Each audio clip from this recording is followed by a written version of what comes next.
Police ಠಾಣೆಯಲ್ಲಿ ಕಸ್ಟಡಿಯಲ್ಲಿದ್ದ ಕಾರ್ಮಿಕ ಸಾವು.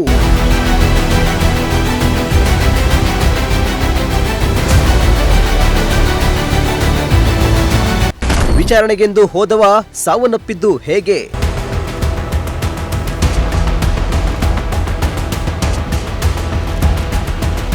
ವಿಚಾರಣೆಗೆಂದು ಪೊಲೀಸ್ ಠಾಣೆಗೆ ಹೋದ ಕಾರ್ಮಿಕನೋರ್ವ ಅನುಮಾನಾಸ್ಪದ ರೀತಿ ಸಾವನ್ನಪ್ಪಿದ್ದು ಹಲವು ಅನುಮಾನಕ್ಕೆ ದಾರಿ ಮಾಡಿಕೊಟ್ಟಿದೆ.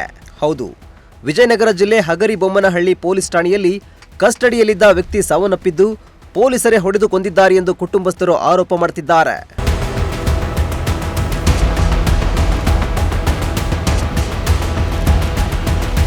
ವಿಜಯನಗರ ಜಿಲ್ಲೆ ಹರಪನಹಳ್ಳಿ ಮೂಲದ ಕಟ್ಟಡ ಕಾರ್ಮಿಕನಾದ ಖಲೀಲ್ ಮೃತಪಟ್ಟ ವ್ಯಕ್ತಿಯಾಗಿದ್ದಾನೆ.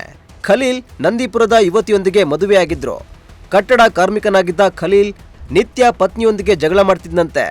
ಆದರೆ ಮೊನ್ನೆ ಜಗಳ ವಿಕೋಪಕ್ಕೆ ತಿರುಗಿದ್ದು ಪತ್ನಿಯೇ ಪೊಲೀಸ್ ಠಾಣೆಗೆ ದೂರನ್ನ ನೀಡಿದ್ರಂತೆ. ಹೀಗಾಗಿ ವಿಚಾರಣೆಗೆಂದು ಪೊಲೀಸ್ ಠಾಣೆಗೆ ಪೊಲೀಸರು ಕರೆತಂದಿದ್ರು. ಆದರೆ ಕಸ್ಟಡಿಯಲ್ಲಿ ಇರುವಾಗಲೇ ಕಾರ್ಮಿಕ ಖಲೀಲ್ ಅನುಮಾನಾಸ್ಪದವಾಗಿ ಸಾವನ್ನಪ್ಪಿದ್ದಾನೆ. ಪೊಲೀಸರು ಹೇಳುವ ಪ್ರಕಾರ ಪಿಟ್ಸ್ ಬಂದು ವ್ಯಕ್ತಿ ಸಾವನ್ನಪ್ಪಿದ್ದಾನೆ ಎಂದು ಹೇಳಲಾಗ್ತಾ ಇದೆ. ಆದರೆ ಇತ್ತ ಮೃತನ ಕುಟುಂಬಸ್ಥರು ಹೊಡೆದು ಹಲ್ಲೆ ಮಾಡಿ ಸಾಯಿಸಿದ್ದಾರೆ ಎಂದು ಆರೋಪ ಮಾಡುತ್ತಿದ್ದಾರೆ.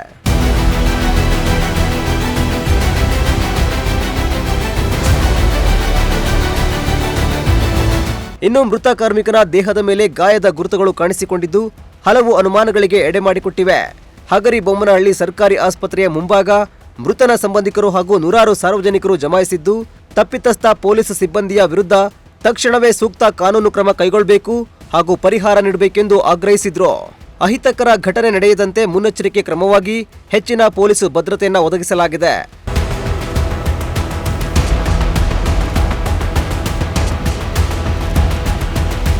ಇನ್ನು ಮೃತ ಕಾರ್ಮಿಕ ಖಲೀಲ್ ಪತ್ನಿ ಶೈನಾಜ್ ನೀಡಿದ ದೂರಿನ ಮೇರೆಗೆ ಹಗರಬೊಮ್ಮನಹಳ್ಳಿ ಪೊಲೀಸ್ ಠಾಣೆಯಲ್ಲಿ ಕಸ್ಟೋಡಿಯಲ್ ಡೆತ್ ಅಡಿ ಪ್ರಕರಣ ದಾಖಲಾಗಿದೆ.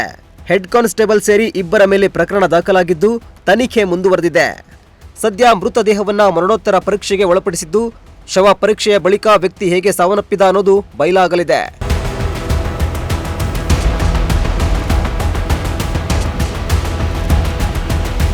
Bureau report, Prajashakti TV, Vijayanagara.